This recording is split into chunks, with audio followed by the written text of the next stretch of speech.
Hey guys, welcome to the Loose Leash Project, Part 1. I'm going to demonstrate some loose leash walking skills and how to start walking your dog and where to start and how walks should look like from the very beginning. So I'm going to demonstrate with my German Shepherd Vika, and so you can see how we do it here at my house.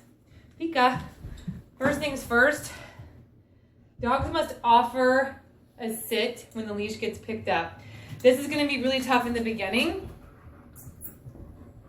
Good, but I want dogs to be sitting when they get leashed.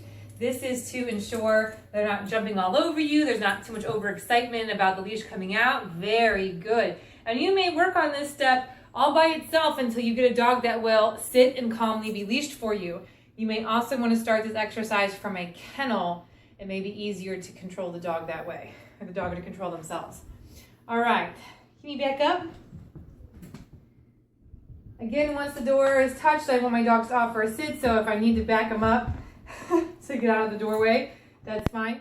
But I'm going to open up the door, and we have a storm door here, so now notice my hand is nice and loose. I'm not gripping the leash. There's a nice loop in the leash. I'm not holding her back. I'm also not body blocking. She's going to need to remain in this sit as we walk out this door.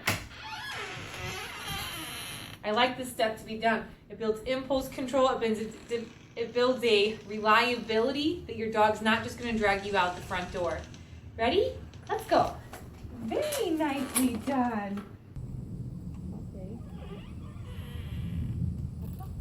Good, nicely done. All right, so step 3 is I don't want to be drugged down my front steps. So we're going to walk down these steps nicely together. Very nicely done. She's going to come check out the camera. Let's give it another shot, huh? Yeah.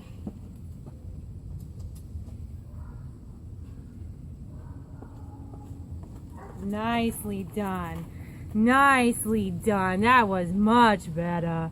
That was much better. Yes, it was. All right, so you might want to get those first 3 steps down pretty good before you start going for a walk. Remember, how your walk starts is going to set the tune for the rest of your walk. So, big German Shepherd head. And we have a loose dog. This is kind of exciting because you can see Vika is looking right at him. I'm going to pan the camera actually because when training stuff happens,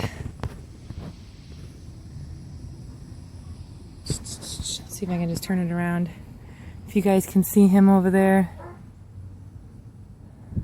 If you guys can see him over there.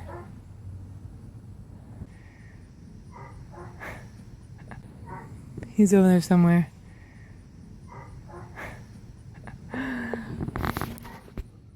This is actually really important because, sorry guys, because a lot of people struggle with that. Look, no hands on the leash, no hands on the leash.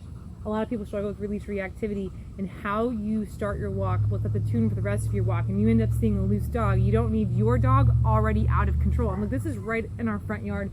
We've just left the front door. If she was out of control, if she was already in high arousal with getting the leash put on, if she was already in high arousal walking out the door and dragging me down the steps, I'd very likely, the neighbors across the street might need my help. I'd very likely have lost her with this right now. Look, again, no hands on the leash. She's under control. She's controlling herself. Okay, here comes the neighbor kid to get the dog. All right, practice these 3 steps. Get your dog under control leaving the house, and you'll have a start to a great walk. I will do part 2 tomorrow. You're so good, Vika. You're too good for work.